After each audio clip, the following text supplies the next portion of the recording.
Roots are my arch enemy, man. They get me a lot. You just have to hit them as straight as possible, but sometimes you don't have an option, so you either got to carry speed, lift that front tire, combination.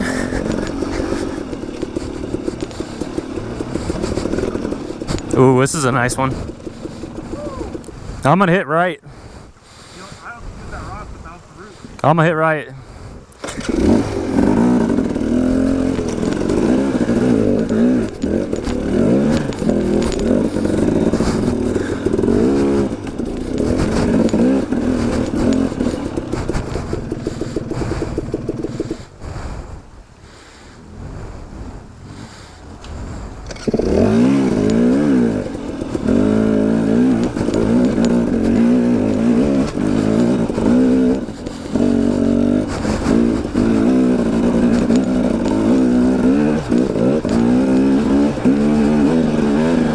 What's going on, dirt bike fans and enthusiasts back out here on the Colorado trails? I hope you enjoyed the intro. Finally got to get some drone footage, and I was pretty happy with the way that it turned out. I'm trying not to be too specific with the trails that we're riding just because the Colorado natives don't really appreciate that, but I'm sure you can find the answers that you're looking for down in the comment section. But once again, this was one of my favorite trails from the trip. Lots of rocks, roots, gnarly climbs that I really enjoyed, man. I live for this stuff now, and I cannot wait to get back. But let's keep tractoring on here. Enjoy the ride.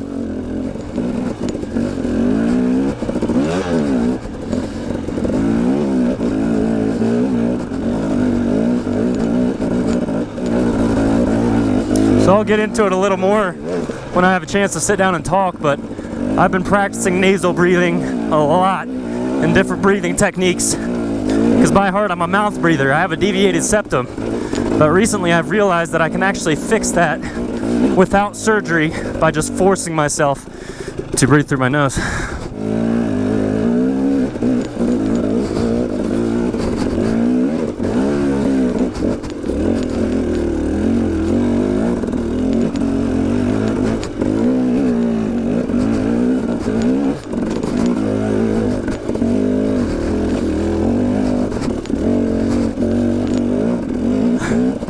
If only you could see the smile on my face right now.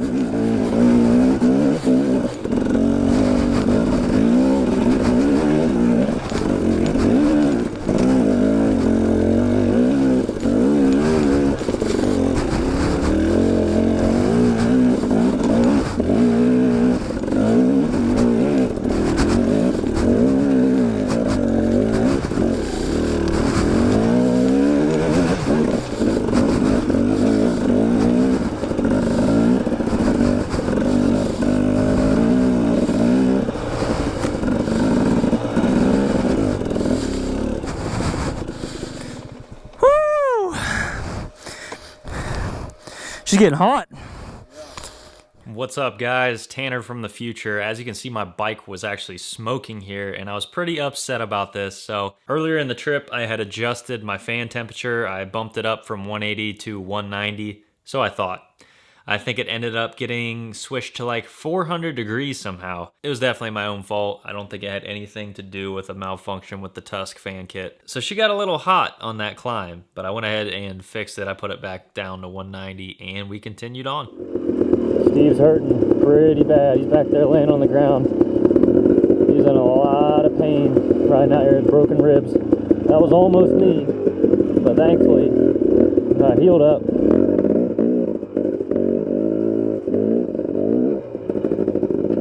And I feel pretty good. Matter of fact, I don't even think you guys can hear me. I hope you can.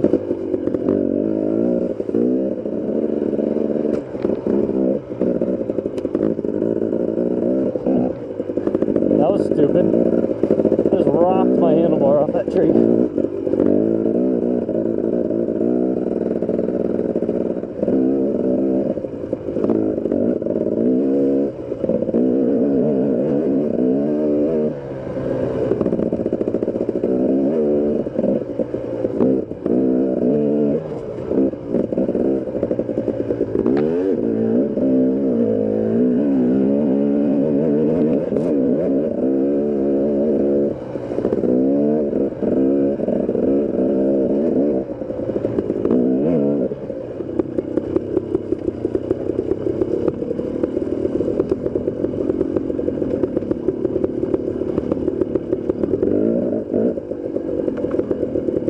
nice view coming up.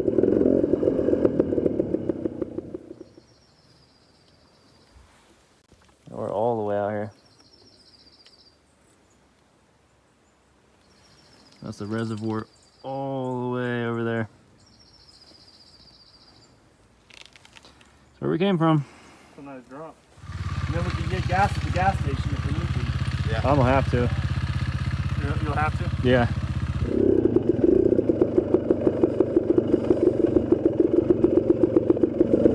Heck, yeah, man, this is fun.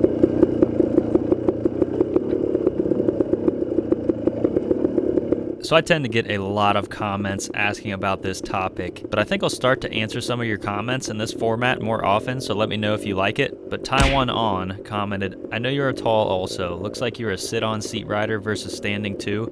Faster, rough stuff or climbs, I like to stand, but feel more in control and can catch a low speed spill easy when on the seat. So a lot of you on this channel know my riding history, and I came from riding a CRF 250L dual sport that was super heavy and had a big, fat, comfortable seat on it. That bike always felt really awkward for me to stand up on, and so that kind of morphed me into being a sit-on rider. But after I got on the 450L for a little bit, I started standing up more and more, and then eventually when I got to the KTM, I definitely prefer standing up. Now, I was new to this terrain, and in some situations, I felt more comfortable sitting down at first, but as you will notice throughout the trip, I started standing up more and more, and now I can definitely say that I stand 90% of the time. Ultimately, it really depends on the terrain, but for the most part, 9 times out of 10, I would rather be standing up. There are definitely times when sitting down is needed. If you're in a situation where you have to dab your way up a gnarly, rocky section, you can go and watch any of the top enduro riders out there. There are times that they will be sitting down to get through a gnarly section. So at the end of the day, there is a time and a place, but for the most part, standing is now becoming second nature to me. I think that's what we're going up.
I hate to say it, but I think we're going into the rain.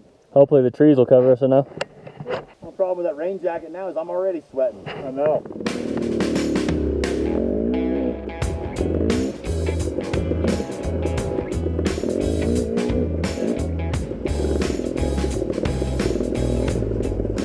Another question that I get commonly asked is, how do I prepare for a trip like this skill-wise? Now, I get flooded with comments every day from people asking for tips and tricks and how to gain experience riding. And in the future, I will definitely show you some things that you can do to practice and to get better. But ultimately, it just comes down to seat time. You just got to get out there and ride as much as possible. Get comfortable on your machine in the environment that you're going to be riding in. Also, you just got to push yourself. I know a lot of people who just ride in their comfort zone, and you're never going to grow as a rider doing that. So it's really just finding a balance. You don't want to push too much to where you're getting hurt. Most public riding areas have marked trails that are beginner up to expert. So if you are new to the sport and you're just starting out, hit the beginner trail at first and just work your way through the ranks. I can promise you this, you will get better the more that you ride. But I feel that sometimes people are just searching for an easy answer, and there really is no way around it. Get on the bike and go for a ride.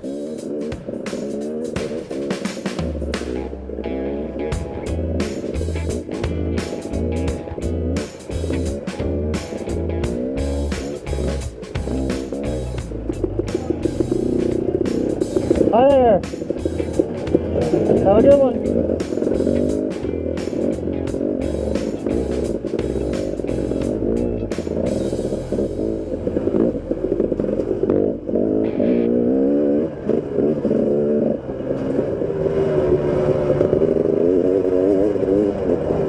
Now we're into some flowy stuff here. Some faster paced stuff. This is stuff that'll get you messed up.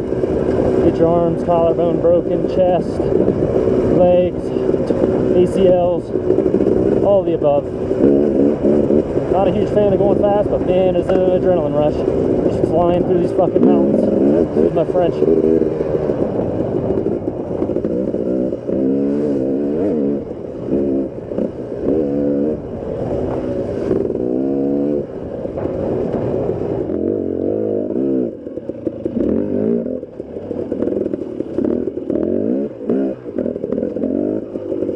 Back into the gnarly. Oh, never mind. It's that third gear flow. Don't get me wrong, I really do enjoy the fast, flowy sections, but I'm just always conscious of the fact that if I crash at these speeds, it's gonna hurt a lot worse. So even though I enjoy it and I get an adrenaline rush, I still prefer the tight, slower, technical riding. How you doing?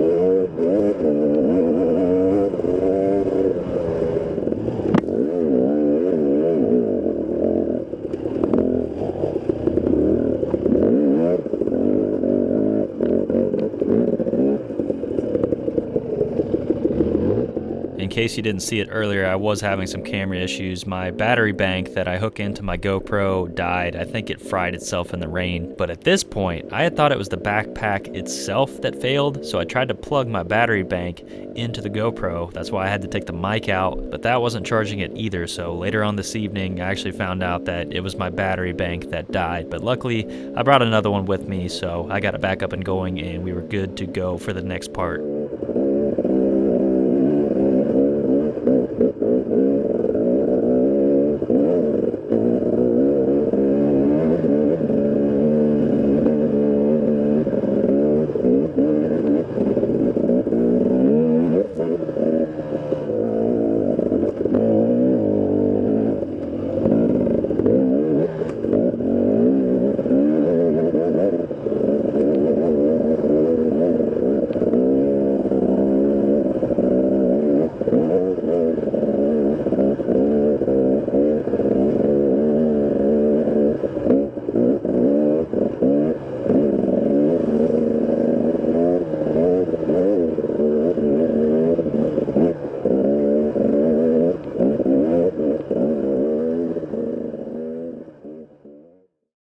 Thank you all for watching. If you made it this far, I really appreciate the support. Make sure you drop a like down below if you enjoyed it, and a comment below and let me know your thoughts on the trip so far. It was an absolute dream trip. I had a fantastic time, and there are plenty of videos to come. But if this terrain is starting to get repetitive, do not worry, because the next location we are going to is a completely different landscape. But that is it for today's video. I've been spending some time getting the KTM ready for yet another trip, and this is actually going to be my first enduro race this Saturday down in South Carolina, the Brown Jug Enduro. So if any of you are in the area and want to stop by and say what's up, we're going to be camping out there in the Tesla. But it's my first race. I'm just going to take it easy, have fun, enjoy the new environment, and ultimately just get a feel for everything and see if it's something that I would like to do in the future. But that's it for today's video. I will see you guys Friday.